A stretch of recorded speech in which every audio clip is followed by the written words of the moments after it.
Ayo, freedom calling, pick it up. Why you stalling? Pick it up. Is that your purpose? Pick it up. Hurry up, it's urgent. Pick it up. Welcome to the Time is Ripe podcast. Time is Ripe is a digital journal podcast of Ripe Creatives. Ripe Creatives is a ministry that leverages the arts for the purpose of missions in Philadelphia and the surrounding region. Time is Ripe is hosted by Ripe Creatives founder, Scott Smith. The podcast features various guests from within the Ripe community or our extended family. Each episode focuses on a specific experience that our team hosted here in the city or an outside event where someone from our team was booked to perform. We hope you enjoy today's episode. Sleeping, you probably in a coma. Try to make a hit, I made a homer. Christ gave blood, he a donor. Remove the weight from the shoulders. Hold up. What's up, fam? Welcome back to the Time is Ripe podcast. My name is Scott Smith. I am your host here on the Time is Ripe. Today is, I think, going to be one of my favorite episodes of all of season 5. We're only 2 episodes in. So that's saying something. I got my co-host back with me, Jarrett Moses. How you doing? Listen, everyone already knows that this is going to be on my list of favorites because of what it's about. Yep, they already know because they clicked on the episode, so it's not like we're giving something away. Right. We were talking about Creatives Philly, specifically at Creatives Pier indoor open mic at our brand new venue, Venice Island Performing Arts Center. It's not our venue, but it's new to us. They own it. We just borrow it from time to time. I was about to be real hype and be like, first time in there. It's the second time we were It's there. the second time because there was one time that it rained like 3 years ago and we had to move in there. Like first time we meant to be in there. First time we meant to be in there. First time we were planning to be in there. First time we had access to all the bells and whistles in there. Yeah. And it was amazing. Yes. The date was Tuesday, February 3rd, 2026. It was the first Creatives of 2026. There's so much to the story. We've teased about Creatives getting a new building. We've never told the story of how we got it, of like how this all panned out. Yeah, I think it's like if you pulled the bits and pieces, because we would tell a different part of the story on a couple episodes leading up to this. Right. I think we don't have to go into a lot of detail, but it's just a really fun backstory. But we also have other guests. Yes. And you're going to hear a ton from them. You'll probably hear from Jarrett and I a little bit more on the front end as we do give context for this event and what happened. But the people that we really want to hear from are our guests tonight. And we have 2 of them. Yeah, we do. And this is a really, really special thing. I don't think this has ever happened before. But we have 2 first-timers. And one was the newest Ripe artist as of about 24 hours ago. HisnameJirr is his artist name. It's Tahjir. Tahjir, first time on the Time is Ripe. Say what's up to the people. Yo, what's up? My name is Tahjir. Artist name, HisnameJirr. It's a blessing to be here. It's just one of the coolest experiences. My first time being in the studio like this and the setup like this. This is cool. You know, it's a vibe. So I'm happy to be here. You know, God is good. It's good to have you, Tahjir. Here's the dealio. You are a first-time guest. You don't know this unless you read the outline notes, which you probably didn't because I think I sent the wrong one anyway. But all of our first-time guests have to give a deeper intro. Okay. So you gave your artist name, gave your name. But just, give us a little bit more context. Where you from? We got your artist name, but what kind of music you do, and how'd you get connected to Ripe? Okay. Yeah, I mean, it's been a journey, being connected to Ripe. First of all, I'm from Philly, grew up West Philly and Southwest Philly. Music has always been a very prominent part of my life. I'd say I started rapping, maybe freestyling when I was 9, 10. My uncle was a rapper. My dad was a rapper. My mom was a singer. She was on American Idol for a season, I believe. And so, grew up music. And at first, I started making music just for the fun of it, kind of expressing myself through it. As time went on and I got older, became more conscious of what I was saying and, the influence that had on my lifestyle, I kind of started to shy away from making music And I kind of almost just like gave it up to begin with, but you know, something beautiful happened around when I got to college. I met somebody who I started dating, but at that time I was a non-believer, not an atheist, but somebody who didn't really want anything to do with religion, anything religion wise. Like I just kind of wanted to be left alone and like in my own world space. That's kind of where one of my songs originated from, called Limbo. I was reminiscing about that limbo I was in, that gray area.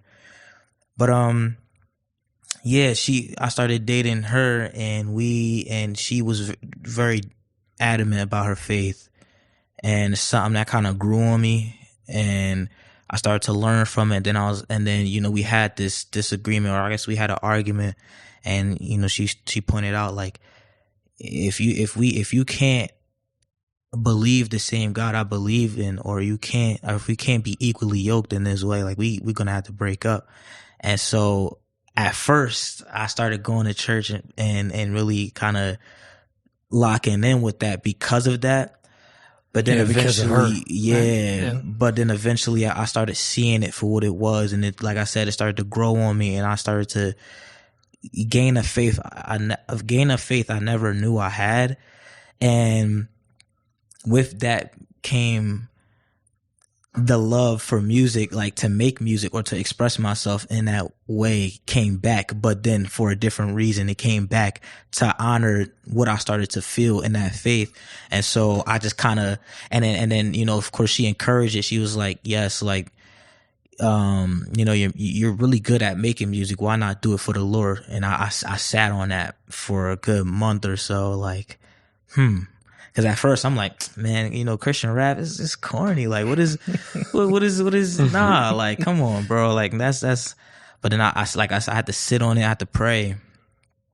And then I think, 2024? Yeah. I think September, October of 2024, I had made a song,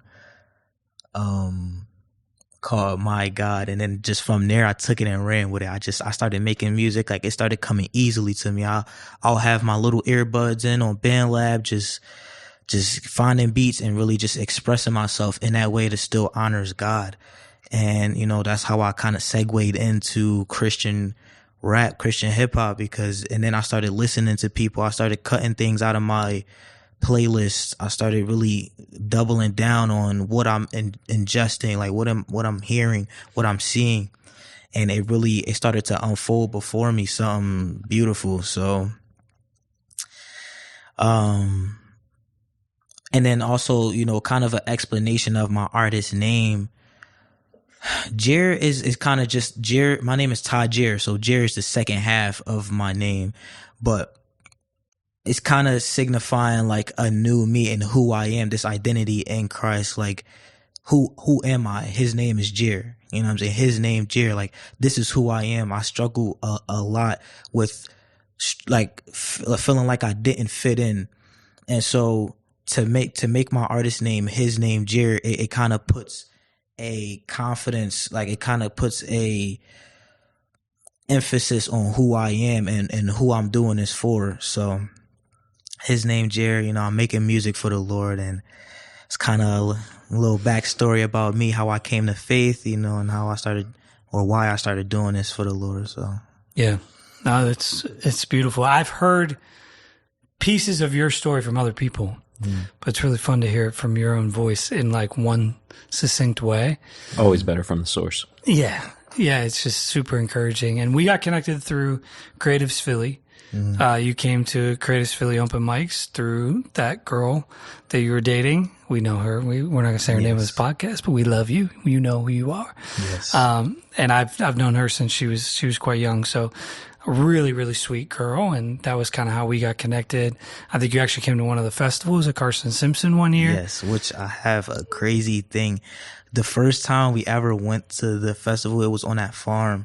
The first time we ever went was one of our biggest arguments because I was still in that space of like, this is not for me. Like, I don't want Christianity. I don't want religion. Da, da, da. And she was like, no, come on. Like, just go. Like, and I really did. I ended up going, but I really didn't want to be there. We know. And so, we knew. Yeah, like the first time, I was in my slides. It was cold, rainy. I was like, it was the hurricane year. Oh, yeah. Like, I was so upset. And so just to go the second time to the Good Stuff Festival, it really was a game changer, because I was like, my heart was in a different posture. And so I was able to accept it and really appreciate it, and appreciate her for pulling me out of my comfort zone. Like, I never really understood why she thought the way she did, or why she did things the way she did. It was for the purpose of pulling me out of what she knew was holding me down, and you know what I'm saying, and really helping me out in that way. Because the Good Stuff Festival, when I went the second time, I would go I'm gonna go every time, like every event. Like, that was amazing. So yeah, that's a crazy story, how I went from dang near hating it to the reason why I'm a part of RIPE now, you know. So yeah, it's amazing. Less than a year turnaround. Yeah. The heart changed, man. It wasn't just the festival got better. God works. It's the Lord making dead things new. Yeah, thank you for sharing, man. Of course. And it's been a journey, right? Like, walking this thing out together. And we invited Jirr to go to the retreat, RIPE Retreat, which we just did an episode back a week ago. If you didn't miss it, go back and check that out. And we talked about how at the end of the retreat, you were given an invitation to join the RIPE Artists, and you tried to accept it right there. And I was like, no, you have to like take a week. Go pray about it, talk to your mentors, talk to your family, talk to friends. But yeah, like, it was such a no-brainer for a lot of our crew because of the purity of heart. You know, like, we've seen you just be consistent, showing up to creatives, performing at creatives again and again, coming to just support creatives, and then coming to family nights and building with people, and just like, you're in this season where you're just a sponge around your faith. And it is like, man, never lose that, you know, never lose that hunger and that desire to just keep growing. Because that is, a beautiful thing that God can shake the world with, that desperation to know him. So that's been super like inspiring for us that have been around the block a little bit longer, you know, like, to see young people really on fire for the Lord the way you are is beautiful. And you make great music, you know, like, appreciate it. I enjoy it. The more I listen to you, the more I like it, you know, and I'm just like, I like this song. And my kid does too. Levi is 18 months old, 20 months old now, and he loves listening to HisnameJirr. So you got a fan probably for life at this point. So keep making music, man. Our other guest, I said Tahjir was the newest RIPE artist. And that is because that title has officially been stolen from you, Tahjir, by this other guest. Because this guest just said yes to being a RIPE artist. It's probably been about a week, but nobody else knows that. But we're going to pretend like it was today, because this is releasing today. You're finding out about it now. This has never been shared publicly before. Dise.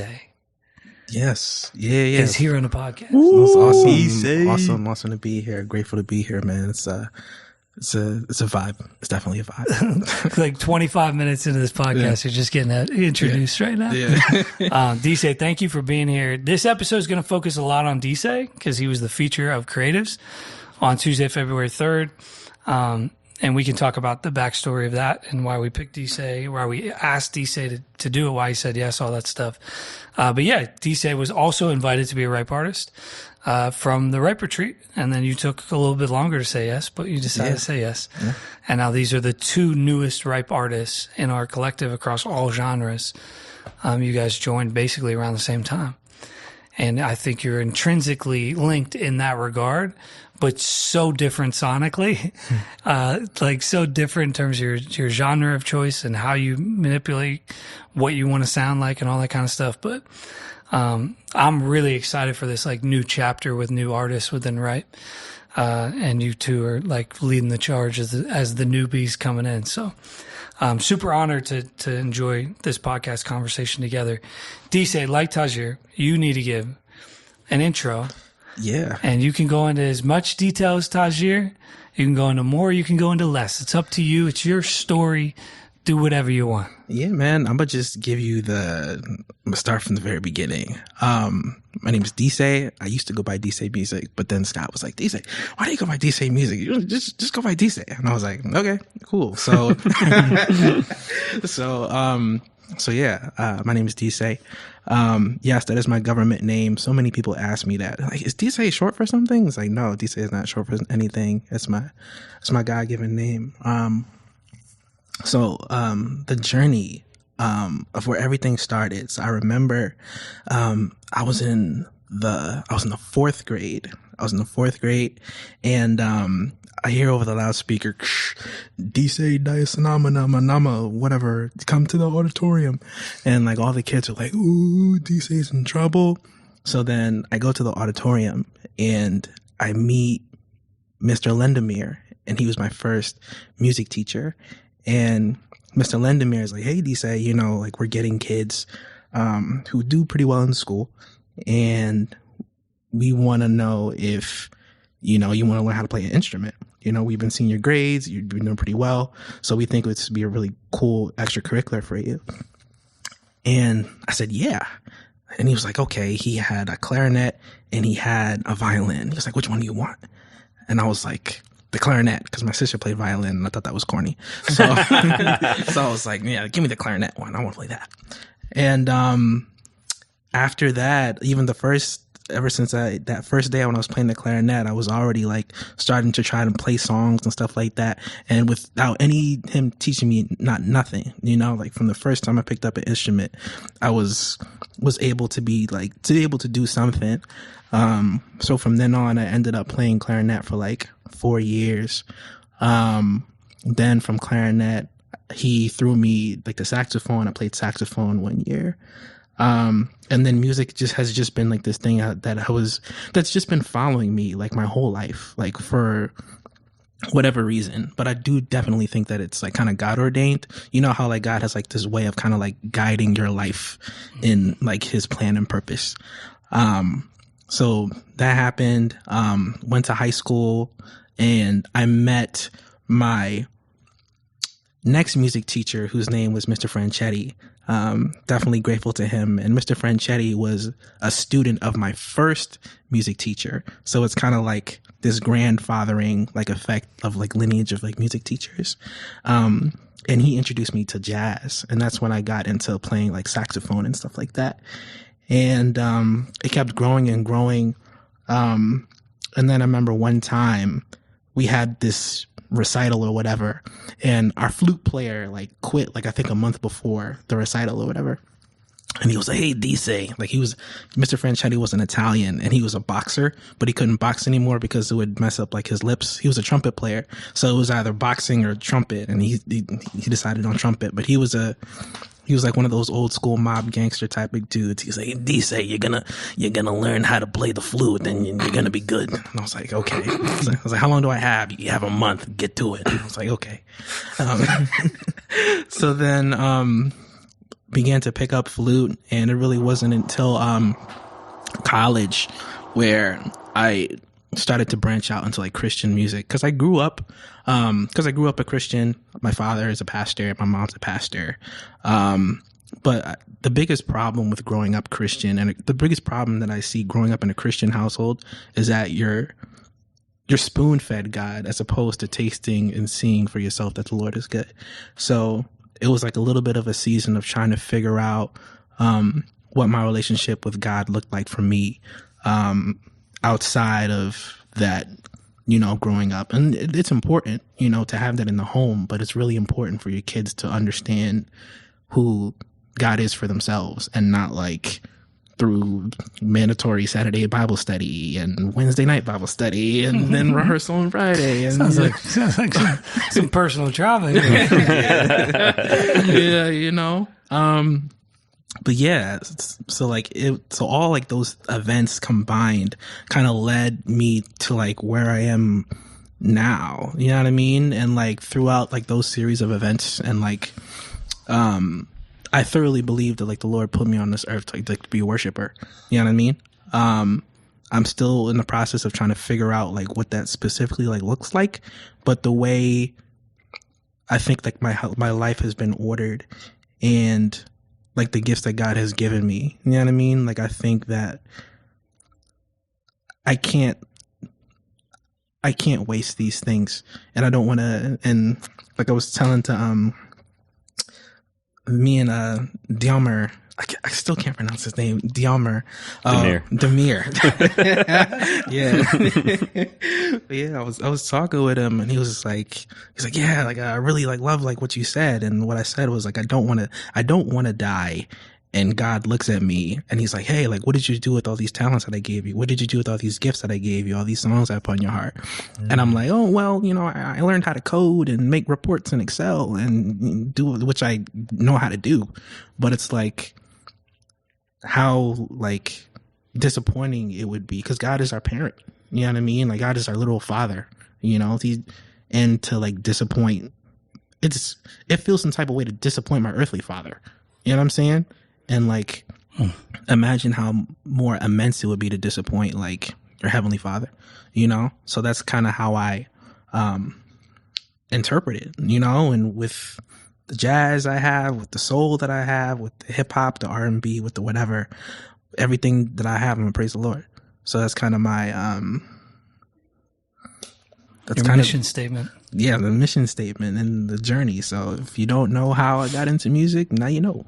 Yeah. So, the way you put it to me, one of the first conversations we had where we were kind of exploring, you know, because the Ripe conversation started with me putting your name like into the group chat because I kept seeing you outside, which I came to find out that was like you really pushing yourself to get outside because you didn't necessarily want to do that, but that was like you trying to live into obedience to the Lord.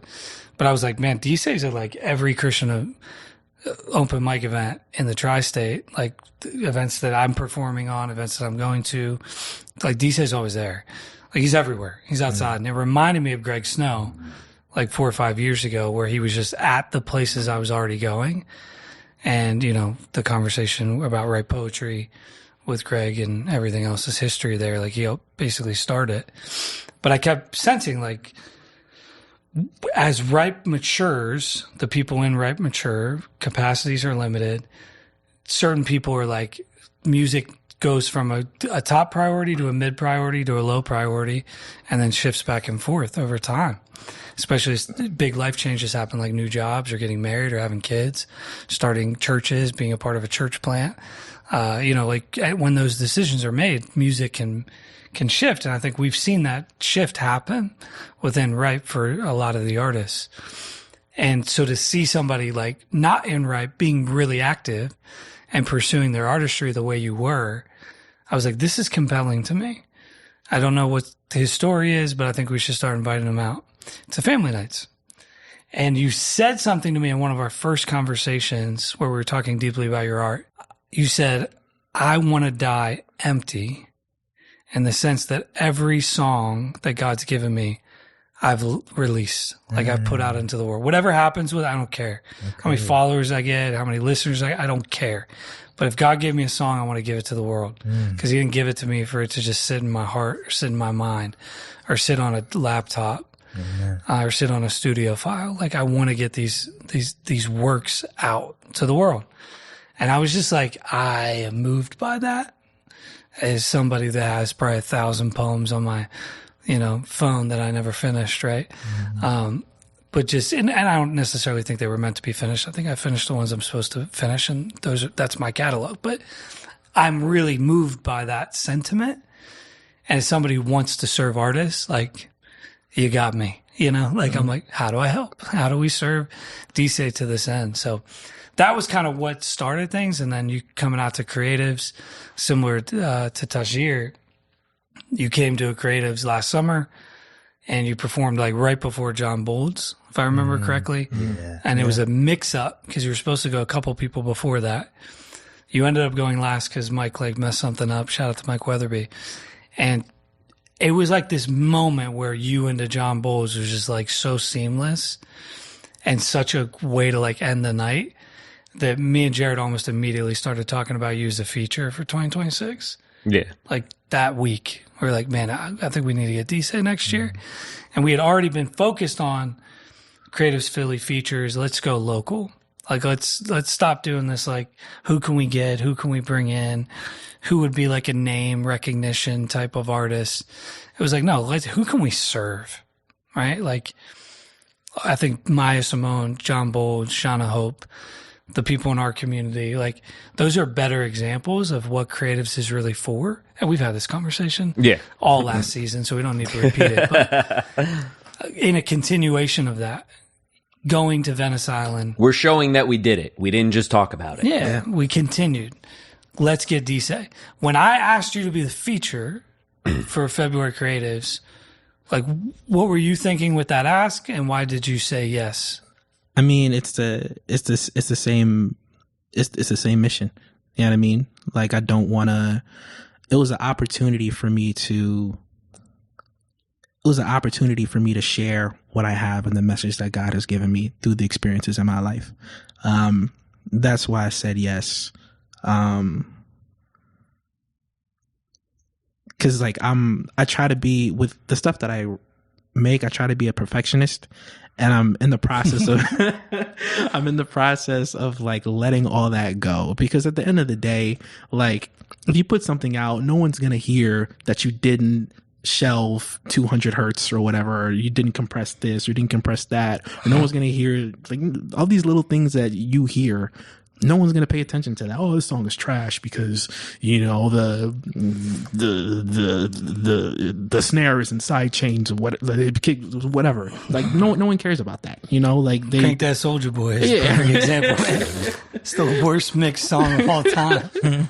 Yeah, you know, Wiz Khalifa's entire catalog. Yeah, and, and like, you know, like mixing and mastering, all that stuff is important, but you don't want it to get to a point where you don't ever do anything and you're just trapped in this cycle of like manufactured complacency where like you're putting in the work but you don't do anything with it.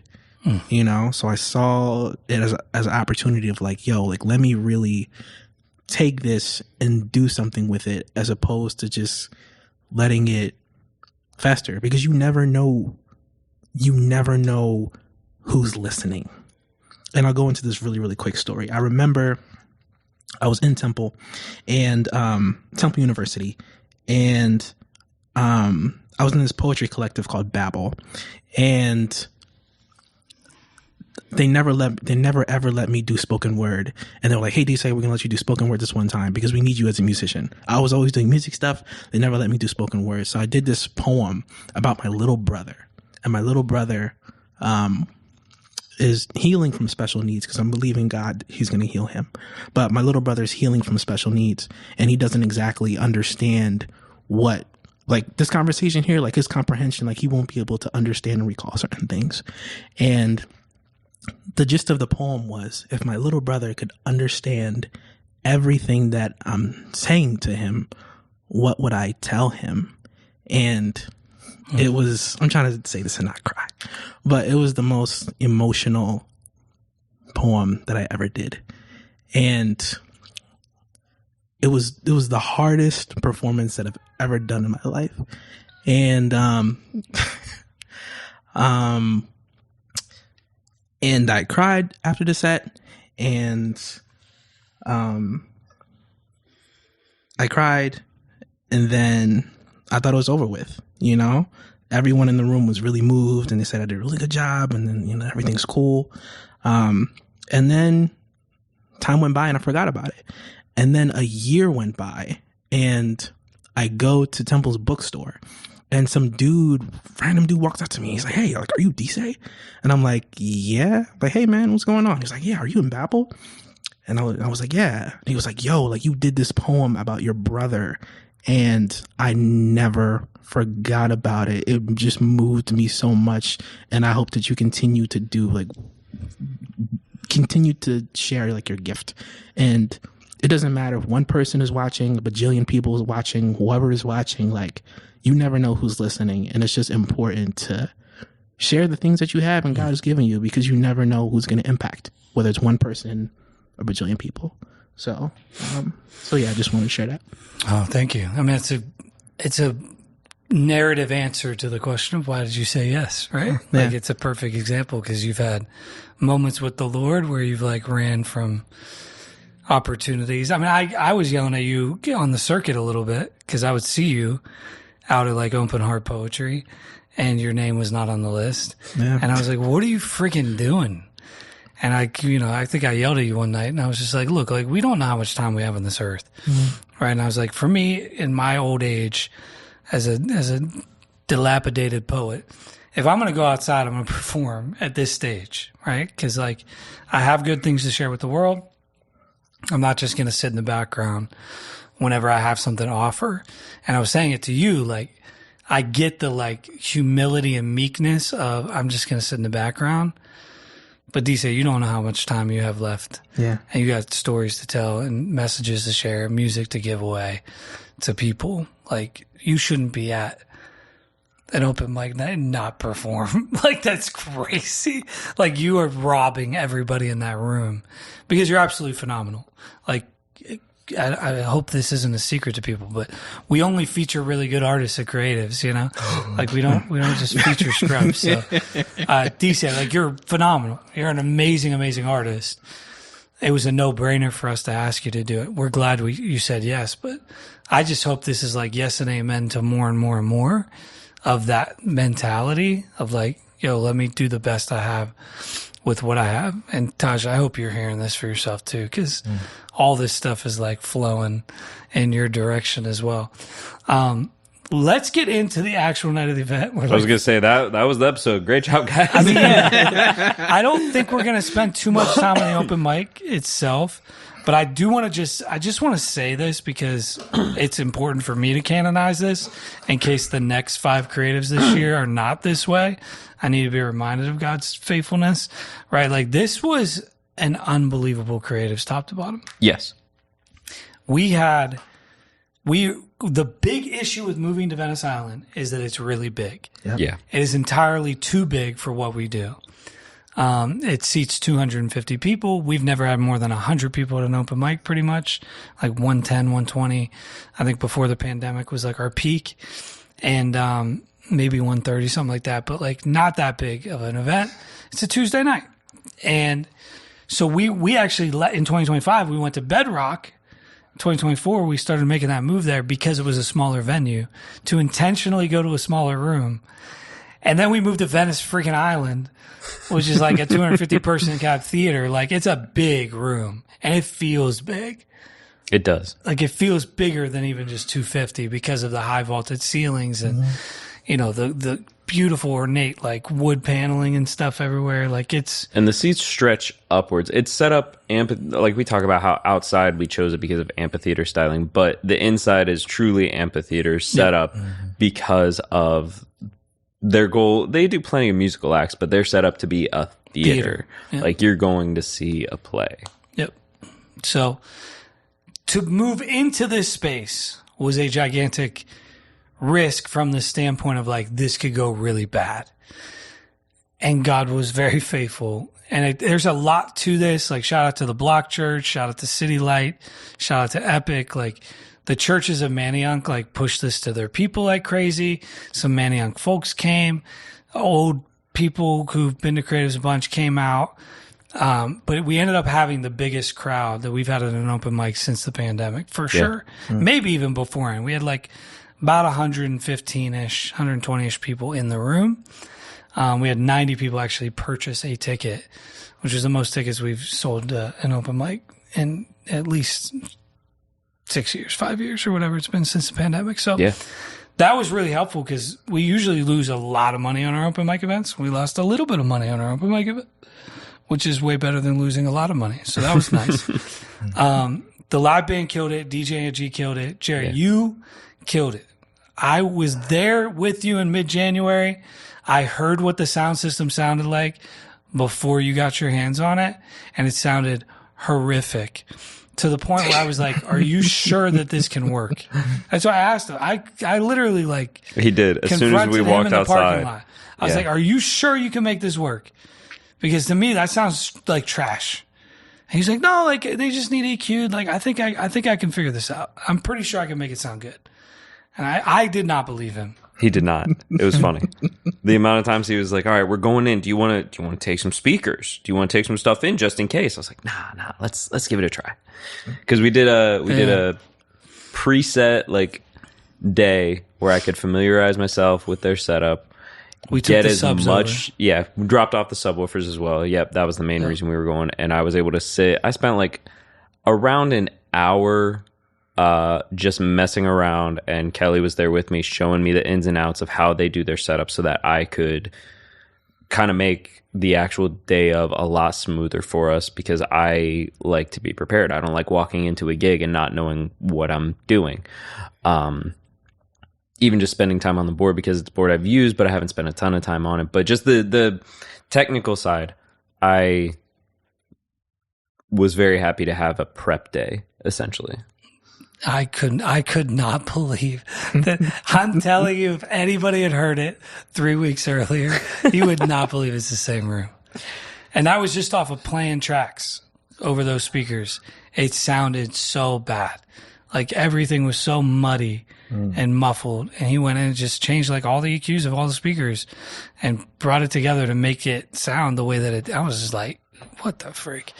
Yeah. So it was amazing. I was blown away. In the defense of Venice Island, that is probably how the system would end up if I was tweaking it, if I was doing what they were doing, which is a lot of omnidirectional lav mics and headsets that are just picking up every frequency in the room. Absolutely. That room, yes, it is a hard room to do that sort of thing, especially if you're trying to get someone with that dynamics and depth of emotion they're trying to portray in a play, and they want to say this part so soft, but no one can hear them out there. Yeah. Yeah. It makes sense. It totally makes sense in light of what the room is used for. And that was part of the risk. Like, okay, it's a really big room. This isn't really what this room is used for. And I'm telling you, it was amazing. All these people showed up. It sounded great. The lighting was so cool. Like, it just looks so good. Shout out to Caleb from Bedrock. This man followed us over, but followed us from like an hour and a half drive to get there. New Jersey, I think. That dude took a long drive to get there, and he came there because he loved what we did at Bedrock, and he said, yeah, I'll come help out. And I was so happy he was there. He said he's coming back for the next one. I love that man and his glorious mustache. Like his beard, he's got crazy facial hair. He's a great man. He does some really, really cool stuff with graphic design stuff too, professionally. Yeah. We got to get Caleb on a podcast sometime. Yes. But yeah, so that's the context for the day. Really amazing.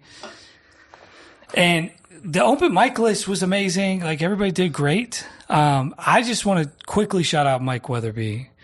I was so impressed. Mike was in his bag. Hosting. Like, there have been points where I've been like, do I need to take hosting back? Because Mike was just not in his bag. Like at Bedrock, he was thrown off, or he was coming in stressed out from work or whatever. And he like did it well. Like, he still made the show go.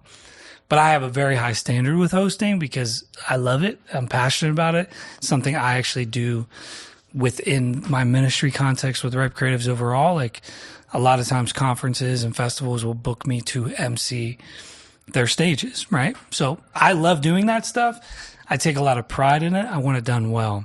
Yeah, whenever anyone's good at something and they have to watch someone else do it and they can't do anything about it, it hurts. Yeah, it was hurting me a couple times because Mike started really strong at the Piers. Mm-hmm. And I think Bedrock was just a harder place to host. There's no stage, there's no lighting. You're kind of like in the mix with everybody. The sound's bouncing off of concrete walls. Like, I don't know what it was, but I guess the energy, the excitement of being at Venice, he was in his bag. He was like cracking jokes, making people laugh, getting people involved, calling people out. Like, and it was just, I was like, I think he's better in a high energy environment because Bedrock was going for that, like, listening room, chiller vibe. It was definitely a chiller vibe. Like, it was almost like house show-esque vibes. Yes. Yeah, that's a great way to put it. Almost like living room house show kind of. Yeah. Versus theater showcase. This feels different. And I would say what was a benefit to Mike, and I hope they always come, was you, Tahjir, Greg Snow, Jake Doggett,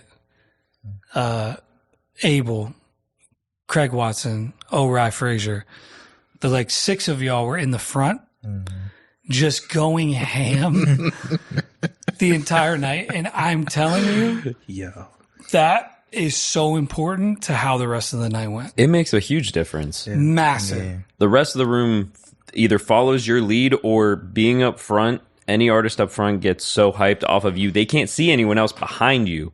So you're the representation of the room to them. And when you're the representation of the room that well and like that hype and that into what they're doing, they are just beaming and exploding on stage. Yeah. Yep. It was amazing. Yeah, I mean, it was the way it was described after the show by Greg and Jake. They were part of Write Poetry. Was like, it felt like High Point. Yeah.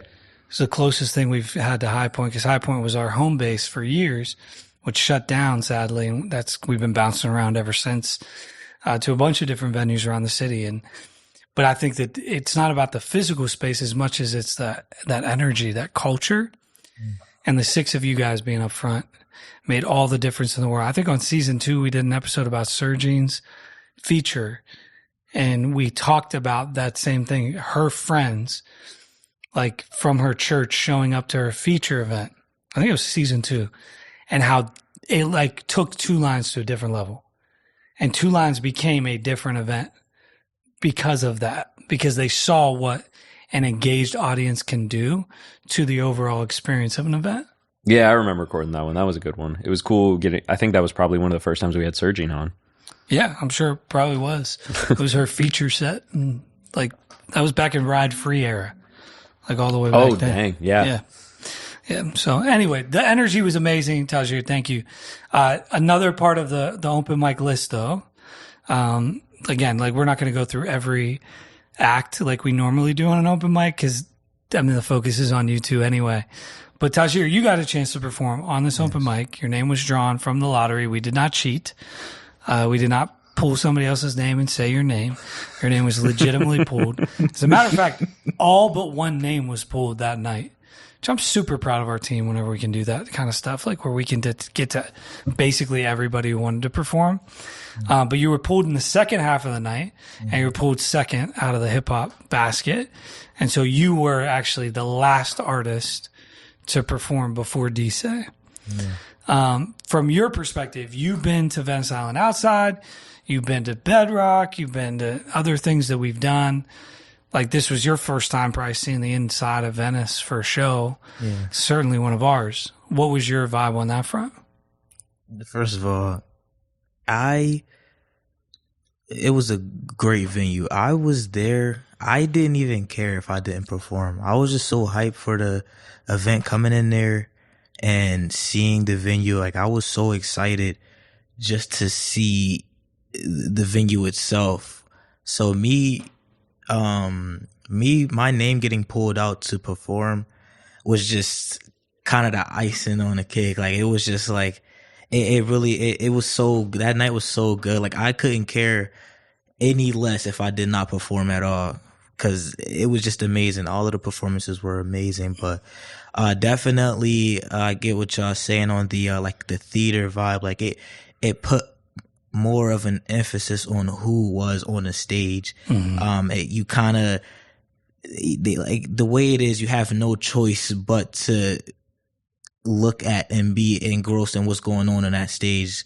With it being outside, it feels more free. It's other things going on. Like, it's outside, but with that emphasis, like the light, all the light is on you. Like, it's the closest I've ever gotten to a actual like performance type showcase.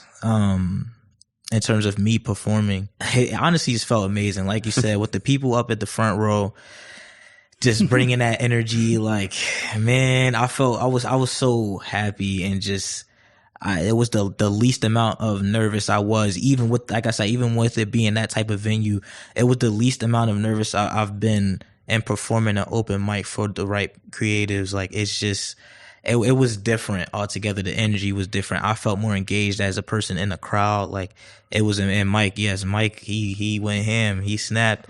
Definitely had us engaged, and, definitely kept the vibe and the energy going. So yeah, it was amazing. Yeah. We talked about it a little bit even on the Ripe Retreat podcast. I actually don't know if it stayed in the episode or not, but Abel was talking about. It's just like the spirit of encouragement that night was just felt so deeply in that room.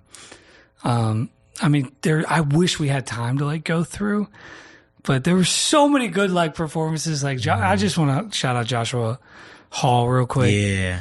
Like he goes by Joshua on Spotify. Amazing kid. Somebody we've been connecting with as a community a little bit more. And he just like, he tore that joint up. Like he had people jumping up and down. Be like, hey, yo! Like people were going crazy. And you had like even Paulito just doing the guitar stuff. Oh, yeah. That was so beautiful. That was amazing. And it's like, it just, with the lights focused, the spotlight on them, you know what I mean? It's just like, man, this is such a different level. Like nobody's doing this. And that's why I kind of been saying to Jarrett, I was like, if we can fill this room, if we can fill it, right? And the energy's there. Like we're about to have the most iconic open mic in Philadelphia. No, absolutely. Not in a comparison way, not in a competitive way, but just like a can't miss experience because all the tools are here, like in this room. It's just a matter of you can't have 30 people in that room. Like you cannot have a small show.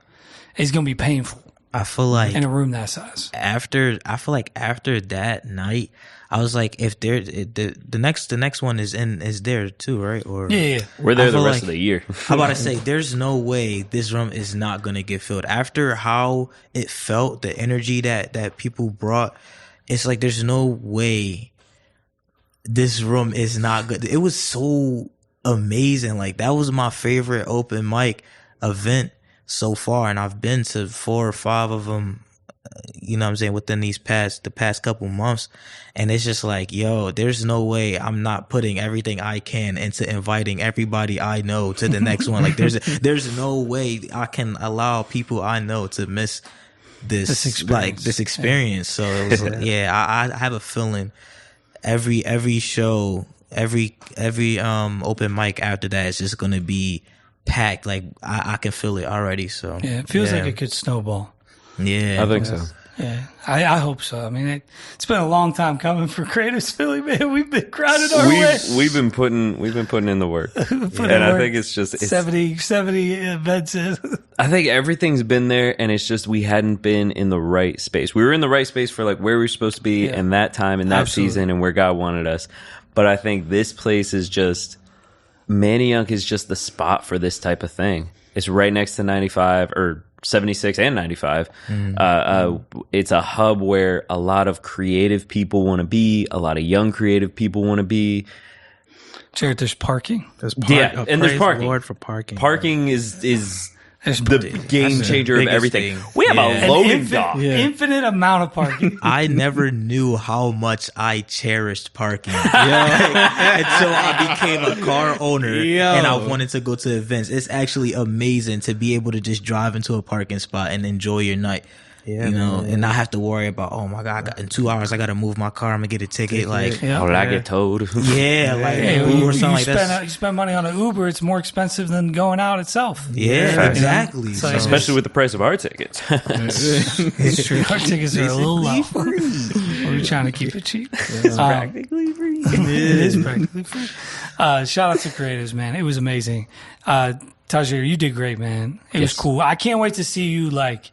I've been talking to Craig about you a little bit. I'm like, Craig, we got to get him in like performance boot camp because your sound, man, it's so good. Like sonically, you are amazing. The lyrics, it's so pure hearted. You're just so different than everybody else that's in rap doing hip hop, doing rap stuff. Like you're in your own kind of subgenre sonically.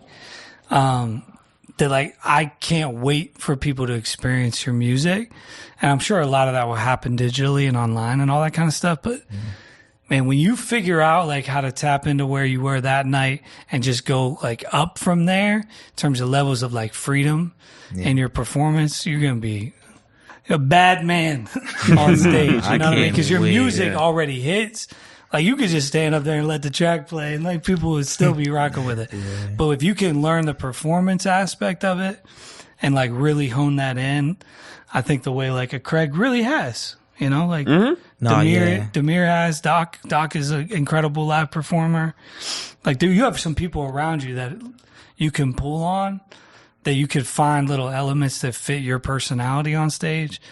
That I think it'll go to even a different level. But everybody loved your performance that night, for real, for real. Nah, I definitely look forward to every performance, even outside of Ripe, every type of event I can get into and really, talk to people, pull from, watch, experience. Like you said, I'm a sponge. Like, I want to soak it all in and then squeeze it out at the right times, be able to really build upon experience. Definitely am excited for that in the near future. To just even be like in the room together, I think the important thing is really like artists riding with each other. You know what I'm saying? Because even before like you went on, like I was riding with your energy, you was riding with my energy, and it was like, yo, bro, like you got this. You know what I'm saying? And I saw you like out there jiving with the Jake and Greg and them, and yo, man, I don't know about you, but when I was on stage, like it was them, that little row on the right side, and just darkness. Yeah. Nah, facts. And like your John was like, it was super duper dope. And like, it's really, artists really feed off that. You know what I'm saying? And especially like after going after you, it's like, all right, man, if Jerry got this and he got the crowd going and whatever, and he's flowing in his gift, then I can do so too. You know what I mean? So, it was really inspirational just seeing how you flowed and seeing how you moved in your gift, bro. For real. Appreciate it, bro. Appreciate it. Man, I love it. Exhortation. Hallelujah. Yeah. But we got one more exhortation to give because the final set of the night was the closing feature set. So basically how our open mic works is we pull out about somewhere between 12 to 15 names on the open mic list. And all of those artists perform, and it's like, rapper, singer, poet, alternative, rapper, poet, singer, alternative, right? We kind of do this roller coaster through the night. And then we get to the closing feature, like right around about 9 p.m. Ish. On a Tuesday night, 8:45 to 9:15 on a bad night. Not bad night, but a long night. And, the goal is to kind of give the feature like 15, 20 minutes to just rock out. And our heart in this was like kind of to combine the open mics with the concerts and kind of like let Dise have a show where some people are purchasing tickets to come see him, right? But he's also playing for the open mic people and the open mic audience that are just there for a night that don't even know who Dise is. So it gives him a new audience. And then also his fans that came for him get exposed to all these other open micers. And so it's the idea is for it to be a marriage where everybody wins. The open micers win because they get to play for people that wouldn't have been there otherwise if Dise wasn't there, and vice versa. So your set was just incredible, dude. You played the kazoo. Facts. I didn't even know what was happening there. You played the kazoo. You sang the songs. Your keys player was unbelievable. Shout out to Phil. Shout out to Phil. Phil, I don't know who you are, but we should talk. Yeah, shout out to Phil, because we randomly discovered while he was loading in, I'm looking at him like, this dude looks so familiar. Talking to him, we'd actually done like a event for a mutual friend, Abby Lee. She had him playing keys for an event, and we talked for like 20 minutes there, completely forgot about each other, and then I see him here, and I'm like, where do I know you? He's like, I don't know, where do I know you? Yeah. Shout out to Phil, man. Shout out to Phil, man. And yeah, Jay was stuck in traffic or something, our keys player. Yeah. RMD was late. So Phil like basically played with the band for a little bit, kind of like during pre-show and stuff, to kind of set the levels. But he's amazing. Yeah. Dise, you're amazing. You have the voice of an angel. Trust, I knew when I saw him on that open mic, when I heard him on that open mic, I was sitting there like, yo, who is this? And I remember vividly walking up to him and dapping him up like, yo, you snapped, bro. The way that you like kind of flowed through your performance, it was like, and then just the voice you have, the gift that you have, I was blown away, bro. I'm like, to find this kind of talent on an open mic is rare. Philly, like, man. It's like It's Philly, bro. There's something in the water. It's like It's crazy. Yo, Yeah, like this Skull is Punch. an open mic. This dude sounds like a professional. Like he done performed in a couple. This is just like practice or something. Like I was like, yo. So I was hyped when I heard that he was gonna be featured. And like a feature performance, I was like, yo, I cannot wait. Like definitely one of the main reasons why I was so hyped in that first row. Cause I'm typically the type to sit in the back and like, I was on it that John. And when he performed, it was like, yo, definitely something you had to see. I feel bad if you missed it. So yeah. It's going to take a while for us to get the videos out, but if you want to hear him sing, this is not the first time he has been on the platform at all. We got a couple of videos, maybe not open mic videos, but we have a song of him being featured by Soraya Nicole at a concert a couple of years ago. Black Child out on the Ripe Creatives YouTube channel. Way to plug the YouTube channel, sir. And subscribe to that thing. We're trying to hit 2,000 subs. Yeah, like and subscribe. We trying to hit 2 million subs, but you got to hit 2,000 first. Leave a comment on the video. Tell him Time is Ripe sent you. Hit the bell. Thanks. Hit the bell. Hit the bell. Yeah, do something like that. Now, before we all just like dump flowers on you, I just want to give you space. Like, just talk to us about the set itself, and then we can go from there. It goes to that sentiment of like, yo, like I have these songs, I have these messages, because what I always say is I try to, as a gospel artist, I try to make music for people who may not know Christ. You know what I'm saying? Because like when I listen to gospel music, it's like, yeah, like you deserve the praise, Holy Lord, we thank you, and like that's cool, and there's a time and place for that. But it's my style is to be able to like make something that someone unsaved can listen to, but the message of Christ is still there. You know what I mean? That's like when you're fishing, you have to use like the right type of bait. Different fish aren't going to go for this bait or that bait. Like maybe you have to craft something different, you know, as long as like you have something that still like abides by the word of God, but is also able to reel that person in. So like I had some like songs and like ideas, for the feature, and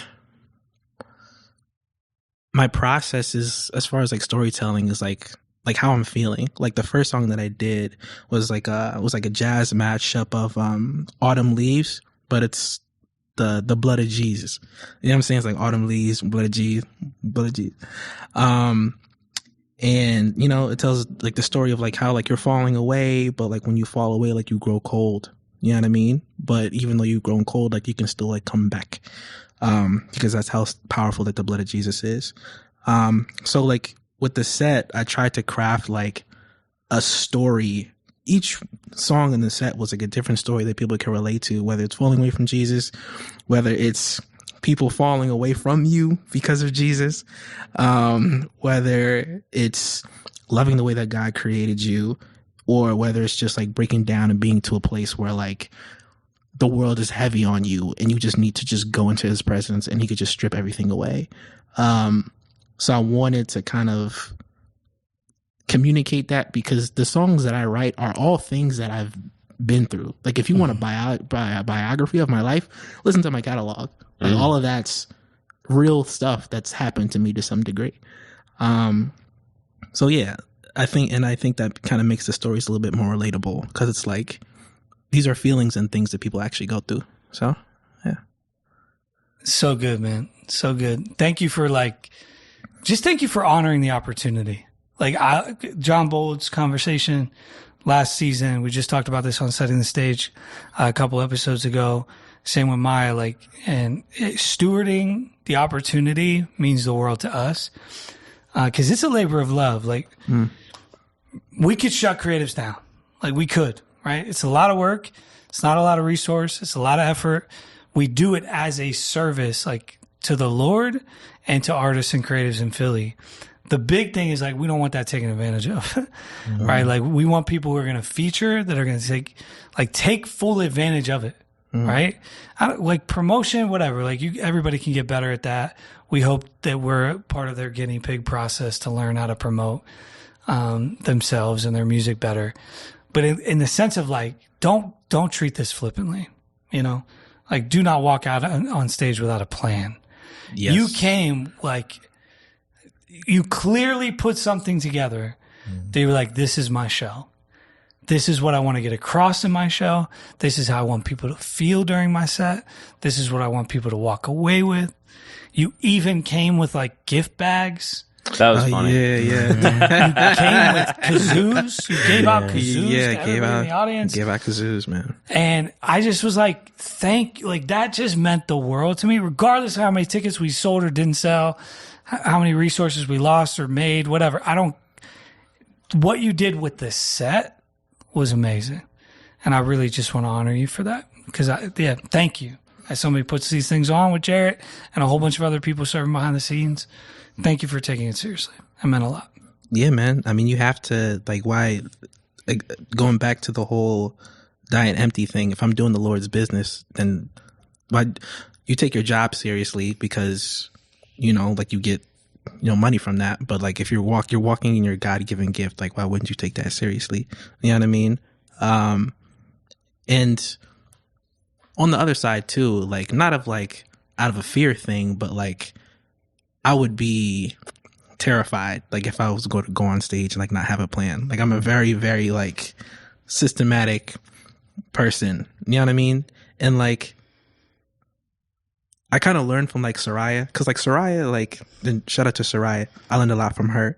But Soraya, like she's very, very prepared, but she's prepared so much that she can like move around and do things freely. You know what I'm saying? And now I don't know if I'm on like that level yet where like I can like move around, like like pivot. Like I can't pivot like as easily as like a Soraya can or as a Maya can. Like I'm very like, once the set is the set, I'm not changing it. There you go. Shut up. That's not a bad thing. Yeah, it's not a bad thing, but I personally like, once the set is the set, that's it. Like that's what's being played. Yeah, I think there's a thing that's like, if you are prayerful in the set preparation, why do you think God doesn't speak to you there, but he speaks to you on stage to change it? Like, why do you consider one more holy than the other? That like, oh, I got to hear the Lord's voice on stage in the moment and throw your band off.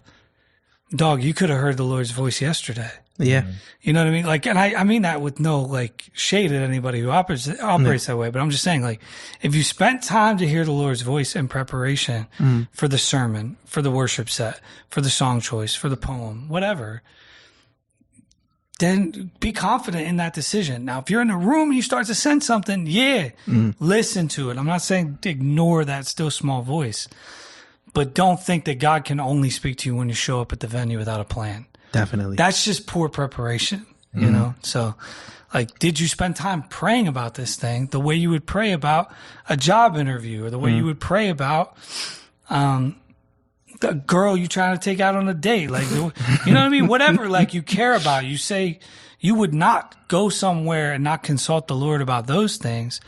Why would you go stand in front of a group of people, have their ears, hearts, souls open to what you have to say? Yeah. And not pray your butt off before getting to that moment to make sure you're hearing God's voice on what to do with that. Yeah. You know, it's stewardship. So thank you. I feel like you embodied that super, super well. I loved it. It was unique. It was different. You owned the night, man. You really did. So yeah. Thank you. I guess we can just keep saying thank you to Dise. Thank you. Thank you. Thank y'all for providing the space, because it's not a lot of spaces, at least from what I've seen, where God-fearing creatives can go and share their gifts. You know what I'm saying? Like, there's a couple like here and there. Like, there's 3. Like, there's you guys. There's Open Heart Poetry. There's Voices of Hope, and like those are like the only 3 that like I really know. Like, but if you want to go like and have like a secular show, like there's plenty of those. And I think like being able to provide like those spaces is very like important, you know, because like there's community there, but there's also like stewardship and growth where like someone who's not so sure of something can go and spread that message to the people with whatever like their art style, their creative style is. So thank y'all for Yeah, we very much appreciate that sentiment. And we've seen this space modeled, you know. Like there was a thing in Philly before us called The Underground. Shout out to Jasmine Wheeler now. Jasmine Janae's artist name. Used to go by Jasmine Tate. She ran a space called The Underground. Even more so than that was Radiant Shade in New York City, Architect. Great guy. Featured on Creatives a couple years ago. Go watch his videos too on the YouTube channel. On the YouTube channel. But he used to run a space, Radiant Shade, and he's a believer. He loves Jesus. He would freestyle about Jesus, but anybody could come perform. And it was just like this third space model where sacred and secular collided. And Jesus was exemplified and got to shine, but anybody was welcome to come. And I just saw it as like, man, this is like Elijah and the prophets of Baal. And I was just like, man, this is so compelling of a space to do real ministry in, because it is a mixed experience. It is a mixed expression. The light shines into the darkness and the darkness can't overcome it. And I've seen that interaction play out so many times. It was like, if we want to do an open mic night, like let's not do the overtly Christian open mic space so that we can build relationships with people. Now we're pretty much pegged as an overtly Christian open mic by a lot of people now, because so many Christian artists leverage our platform, and that's okay. Like if that's who's coming, that's who's coming. But we never want it to be exclusive, in a way that doesn't invite the outsider in. You know, like church events inside of a church, four walls. Yeah, you got to be deliberate about the types of content you're allowing. But we do venues on purpose. We do venues specifically to try to, you know, allow anybody to come in that maybe wouldn't go to church. And that's been our story at Creatives for years and years and years and years. You're sowing seeds into people, not just encouraging the body that's present at Creatives. You're also sowing seeds into people that might be coming from a different perspective. So you did that, sir. So thank you. Sorry we didn't talk about very many of the other open micers. You guys all did great. And we got, you know, a handful of these events throughout the year, 2026. Please come to every Creatives. Listen, sell them all out so that we have to make episodes about every single one. There you go. There you go. That would probably do it. That would help. That would really help our bottom line as a ministry too. Yeah. If you're a monthly partner though, you get into Creatives for free. So if you're a monthly supporter of Ripe Creatives, you get into all of our open mics for free. Just shoot us a DM under Creatives Philly. Say, hey, I'm a monthly partner. We'll send you a privatized promo code. Just try and donate more than you use as a ticket every month. I mean, hey, listen, it's okay. If people want to do that and they want to cheat the system, you know what? That's between you and the Lord. But monthly donors get into Creatives for free. We appreciate your support. And yeah, thank you to everybody who partners with us. Creatives has been a very cash negative reality for us for a long time. Thank God this show, we didn't lose as much as we usually do.